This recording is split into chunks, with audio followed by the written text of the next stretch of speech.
Hello അസ്സലാമലൈക്കും, welcome back to my channel. ഇന്നത്തെ video എന്ന് പറയുന്നത് ഒരു സ്കൂളുള്ള ദിവസമാണ്. അപ്പോൾ മോനത രാവിലെ തന്നെ ഒരു 7:45 അവന് ഓട്ടോ വരിക. അപ്പോൾ അവന് സ്കൂളിൽ പോകാൻ വേണ്ടിയിട്ട് ഇറങ്ങിയിട്ടുണ്ട്. അപ്പോൾ ഇറങ്ങിയ സമയത്ത് നമ്മളെ തൊട്ടപ്പുറത്തുള്ള ബിൽഡിങ്ങിൻ്റെ മുകളിൽ ഒരു വെള്ള പൂച്ച ഇരുന്നിട്ടുണ്ടായിരുന്നു. നമ്മളിത് അധികം കാണലുണ്ട്, രാത്രിയാണ് കാണൽ. ഇന്ന് നോക്കുമ്പോൾ രാവിലെ തന്നെ അവിടെ ഇരുന്നിട്ടുണ്ട്. അപ്പോൾ അതിനെ വിളിച്ചിട്ട് ഇങ്ങനെ കളിപ്പിക്കുന്നുണ്ട്. ഓട്ടോ ഇപ്പം വരും, അപ്പോൾ അതിനെയും നോക്കണം ഓട്ടവും നോക്കണം. അങ്ങനെ അവിടെ നിന്നിട്ടുണ്ട്. ഞാൻ കണ്ടപ്പോൾ വെറുതെ ഒന്ന് വീഡിയോ എടുത്തതാണ്. പക്ഷെ അതിൻ്റെ ഹെയറെല്ലാം റിമൂവ് ചെയ്തിട്ടുണ്ട്, മുഖത്ത് മാത്രം അങ്ങനെ വെച്ചിട്ടുണ്ട്. അതിൻ്റെ മെലിഞ്ഞ പോലെയുണ്ട് കാണുമ്പോൾ. അങ്ങനെ ഇതാ മോൻ്റെ ഓട്ടോ വരുന്നുണ്ട്. അപ്പോൾ ഓൻ എന്നോട് പറയുന്നു വരുന്നുണ്ട് എന്നെല്ലാം പറഞ്ഞിട്ട് ടാറ്റയെല്ലാം പറഞ്ഞിട്ട് അങ്ങനെ പോവുകയെന്ന്. കുറേ സമയം ടാറ്റ പറയും. മോളും അങ്ങനെ തന്നെയാണ്. മോൾക്ക് ഇപ്പം അല്ല, മോൾക്ക് 8:45 പോകേണ്ടത്. അവൾക്ക് 9 മണിക്കാണ് സ്കൂൾ തുടങ്ങുന്നത്. അപ്പോൾ ഓള് ഉറങ്ങിയെന്ന് ഇവൻ പോയിട്ട് വേണം ഓളെ വിളിച്ചിട്ട് എണിപ്പിച്ച് ഓളെ റെഡിയാക്കാൻ വേണ്ടിയിട്ട്. അപ്പോൾ എന്നോട് ഓട്ടോ വന്നതെന്ന് പറയുന്നു. അങ്ങനെ അവന് ഓട്ടോയിൽ കയറിയിട്ട് പോകാൻ വേണ്ടിയിട്ട് പോവുകയെന്ന്. ആദ്യം മോളും മോനും ഒരേ സ്കൂളിലായിരുന്നു. ഇക്കൊല്ലം മാറ്റിയതാണ് വേറെ സ്കൂളിലേക്ക്. അപ്പോൾ ഇവനിക്ക് കുറച്ച് നേരത്തെ പോകണം. ഓൾക്ക് ഒരു 8:45 പോയാൽ മതി.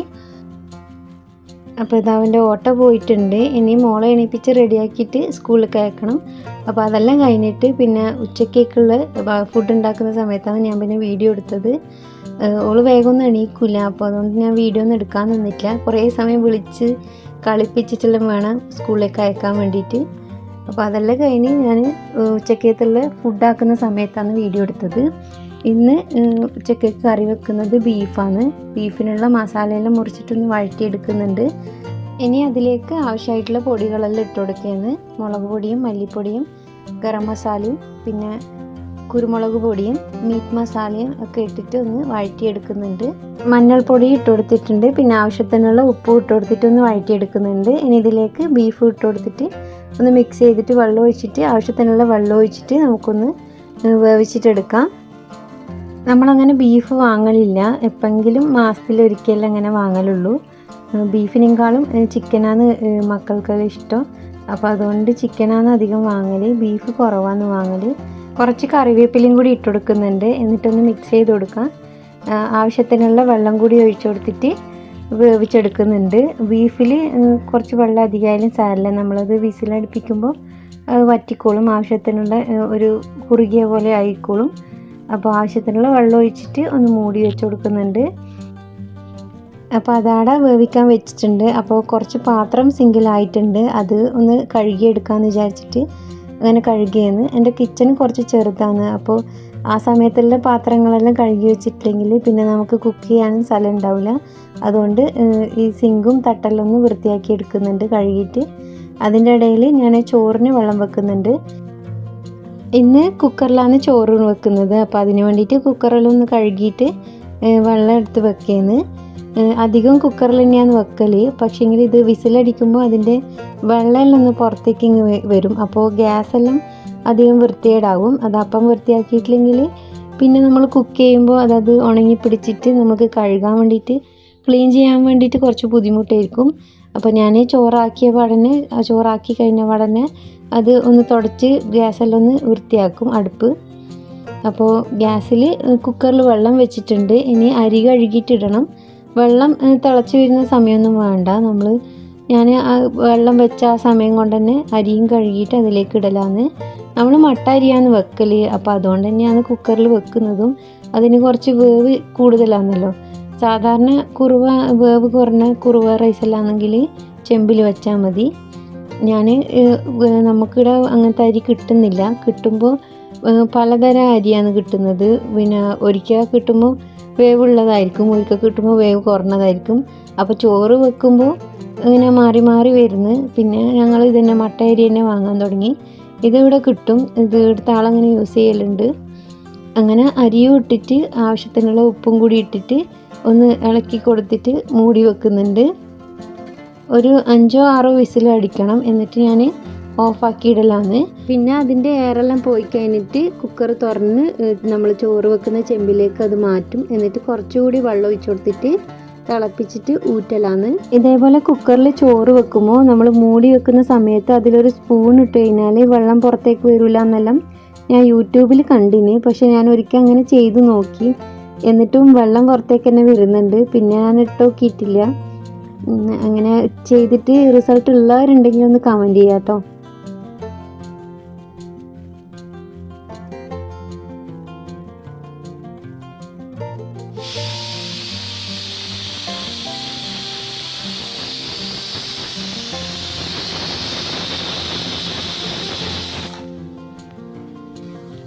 അപ്പോൾ ഇതാ 2 കുക്കറും ഒരേ ടൈമിൽ തന്നെ കൂക്കുന്നുണ്ട്, വിസിലടിക്കുന്നുണ്ട്. ഏതാണെന്ന് മനസ്സിലാകുന്നില്ല. ചോറിൻ്റെയും കറീൻ്റെയും ഒരു ഒപ്പരാണ് വിസിലടിക്കുന്നത്. അപ്പോൾ ഞാൻ അതിൻ്റെ ഇടയിൽ നമ്മൾ സിങ്കിൽ പാത്രം നിറഞ്ഞിട്ടുണ്ടായിരുന്നു, അതൊന്ന് കഴുകിയെടുക്കുന്നുണ്ട്. ഈ പൈപ്പ് ഒന്ന് ലീക്കാണ്, അപ്പോൾ അത് നന്നാക്കാൻ വേണ്ടിയിട്ട് ആളെ വിളിച്ചിട്ടുണ്ട്. ആൾ വരുന്നില്ല, അപ്പോൾ അങ്ങനെ തന്നെയാണ് ഉള്ളത്. കുറേ ദിവസമായി പറയുന്നു. അപ്പോൾ ഞാൻ സിങ്കിലുള്ള പാത്രങ്ങളിൽ നിന്ന് കഴുകിയെടുക്കുകയെന്ന്. നമ്മൾ എത്ര ചെയ്താലും തീരാത്തൊരു പണിയുണ്ടെങ്കിൽ ഈ പാത്രം കഴുകൽ മാത്രമായിരിക്കും. അതിങ്ങനെ രാവിലെ തൊട്ട് രാത്രി വരെ ഇങ്ങനെ വന്നുകൊണ്ടിരിക്കും. എവിടുന്നാ ഇത്രപാട് പാത്രം വരുന്നതെന്ന് മനസ്സിലാവേ ചെയ്യില്ല. ഉപയോഗിക്കുമ്പോൾ വിചാരിക്കും അതെടുക്കണ്ട ഇതെടുക്കണ്ട, എന്നാലും സിങ്കിൽ വന്നിട്ട് പാത്രം ഇങ്ങനെ നിറയും. അത് കഴുകാൻ തന്നെ ഒരു ടൈം വേണം. അപ്പോൾ ഞാൻ ഉച്ചക്കേക്കുള്ള ആയിട്ടുള്ള പാത്രങ്ങളെല്ലാം ഒന്ന് കഴുകിയെടുക്കുകയെന്ന്. എല്ലാ വീട്ടിലും ഇതന്നെയായിരിക്കും അവസ്ഥ. നമുക്ക് പാത്രം കഴുകാൻ വേറെ തന്നെ ഒരു ടൈം വേണം.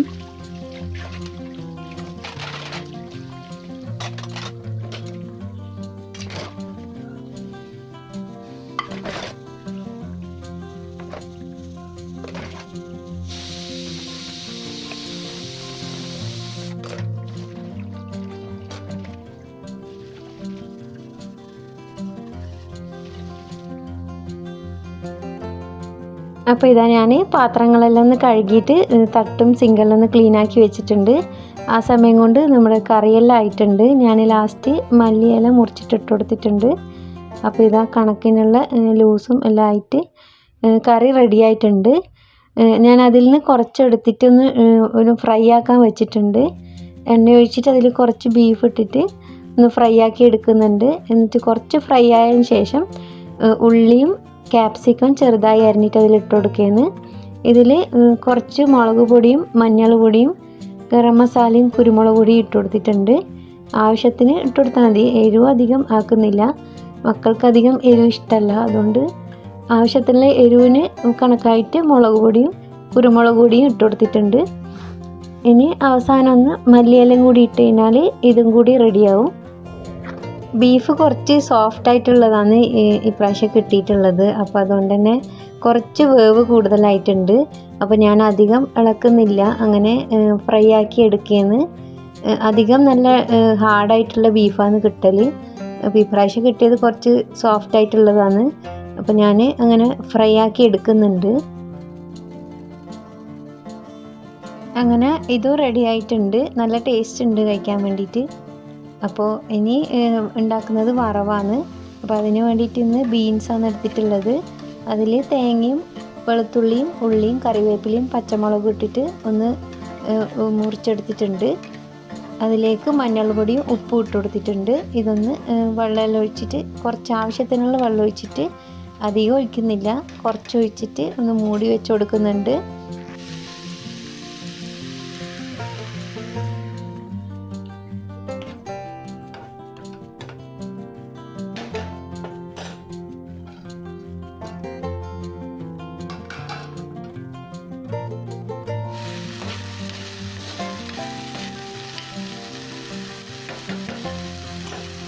അങ്ങനെ ഉച്ചക്കേക്കുള്ള ഫുഡെല്ലാം ആയിട്ടുണ്ട്. അപ്പോൾ നമ്മൾ ചോറെല്ലാം വേവിച്ചിട്ടുണ്ട്. പിന്നെ ഞാൻ വീഡിയോ എടുത്തത് രാത്രിയാണ്.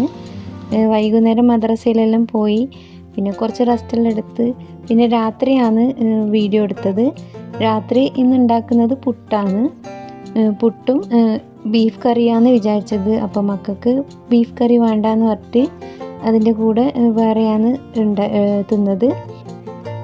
അതെന്താണെന്ന് ഞാൻ ലാസ്റ്റ് പറയാം. അങ്ങനെ പുട്ടാക്കാൻ വേണ്ടിയിട്ട് ഒരു പാത്രം എടുത്തിട്ടുണ്ട്. അതിലേക്ക് പുട്ടിൻ്റെ പൊടി ഇട്ട് കൊടുക്കുന്നുണ്ട്. ഇത് പാക്കറ്റ് പൊടിയാണ്, നല്ല സോഫ്റ്റ് ആയിട്ടുള്ള പുട്ടാണ്. അപ്പോൾ നമുക്ക് മൂന്നാൾക്കും ആവശ്യത്തിന് വേണ്ടിയിട്ടുള്ള പുട്ടിൻ്റെ പൊടി എടുക്കുന്നുണ്ട്.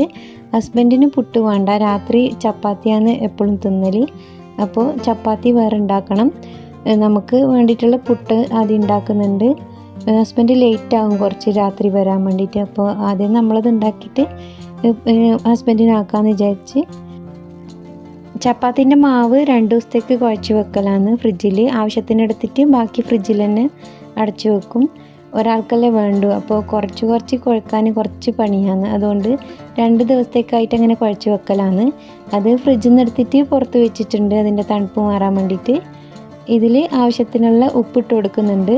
ഞാനിങ്ങനെ പൊടിയിൽ തന്നെയാണ് ഉപ്പിട്ട് കൊടുക്കൽ. എൻ്റെ ഉമ്മ വെള്ളത്തിലാണ് ഇടൽ. ഞാനിപ്പോൾ ഇങ്ങനെ പൊടിയിലിട്ടിട്ട് ശീലമായി.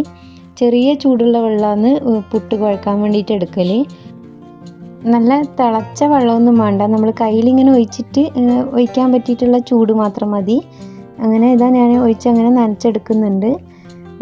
ഇത് കുഴച്ച് കഴിഞ്ഞാൽ ഒരു 10 മിനിറ്റ് മൂടി വെച്ചാൽ നമുക്ക് നല്ല സോഫ്റ്റ് ആയിട്ടുള്ള പുട്ട് കിട്ടും. അപ്പടന്നെ ആക്കുവാണെങ്കിൽ കുറച്ചൊരു ഹാർഡ് പോലെ ആയിട്ട് തോന്നും. കുറച്ച് സമയം ഒന്ന് മൂടി വെച്ച് കൊടുക്കും. ഒരു 10 മിനിറ്റെല്ലാം മൂടി വെച്ച് കൊടുത്താൽ മതി. അങ്ങനെ വെച്ച് കഴിഞ്ഞാൽ നല്ല സോഫ്റ്റ് ആയിട്ടുള്ള പുട്ട് ഉണ്ടാക്കിയെടുക്കാൻ പറ്റും. അങ്ങനെ ഞാൻ നനച്ചെടുത്ത് കഴിഞ്ഞിട്ടുണ്ട്. ഇനി ഒരു 10 മിനിറ്റ് മൂടി വെക്കാം. അങ്ങനെ ഒരു 10 മിനിറ്റ് കഴിഞ്ഞേരം ഞാൻ കുക്കറിൽ വെള്ളം വെച്ചിട്ടുണ്ട് പുട്ട് വേവിക്കാൻ വേണ്ടിയിട്ട്.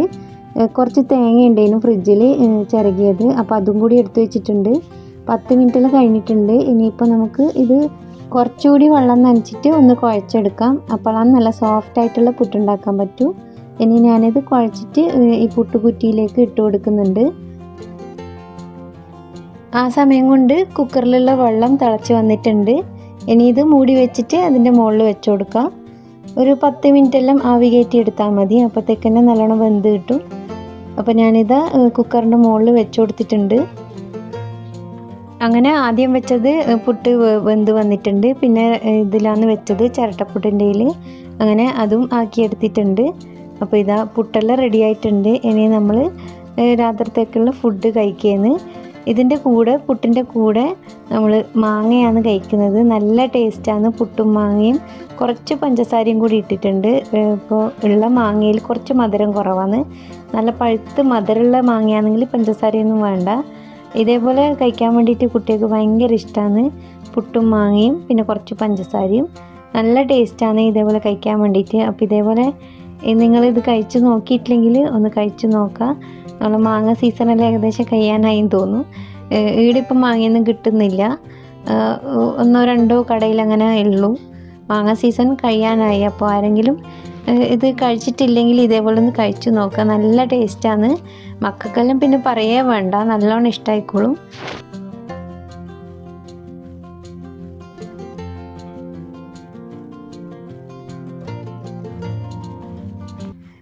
അപ്പോൾ ഇന്നത്തെ വീഡിയോ ഇത്രയേ ഉള്ളൂ. എല്ലാവർക്കും ഇഷ്ടമായിട്ടുണ്ടാകുമെന്ന് വിചാരിക്കുകയാണ്. ഇഷ്ടമായിട്ടുണ്ടെങ്കിൽ ലൈക്ക് ചെയ്യാനും ഷെയർ ചെയ്യാനും സബ്സ്ക്രൈബ് ചെയ്യാനൊന്നും മറന്നു പോകരുത്. ഹൈപ്പും കൂടി ചെയ്യുക. അപ്പോൾ ഇന്നത്തെ വീഡിയോ ഇത്രയേ ഉള്ളൂ. നെക്സ്റ്റ് ഒരു നല്ല വീഡിയോ ആയിട്ട് വരാം. താങ്ക്